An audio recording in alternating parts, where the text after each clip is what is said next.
দিনাজপুর জেলায় ৩ নং খানপুর ইউনিয়নের রতনপুর গ্রামে ঘটেছে চাঞ্চল্যকর ঘটনা। দুইটি পরিবারের মধ্যে দীর্ঘদিন ধরে চলছিল জমি নিয়ে বিরোধী। ৮ই আগস্ট দুপুর ১২টার দিকে বিরোধ চরম আকারে ধারণ করে।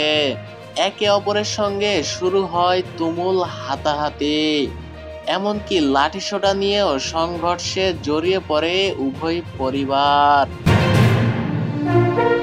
স্থানীয় সূত্রে জানা যায়, একটি অসহায় পরিবারের জমি দখল করার চেষ্টা করেছিল কিছু গ্রামের মাতাব্বর।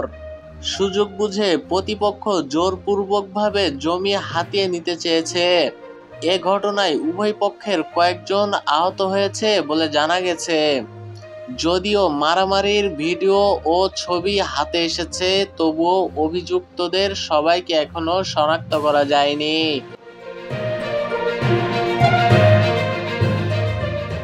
গ্রামের কিছু প্রভাবশালী মাতব্বররা এই ঘটনার বিষয়ে মুখ খুলতে চাননি।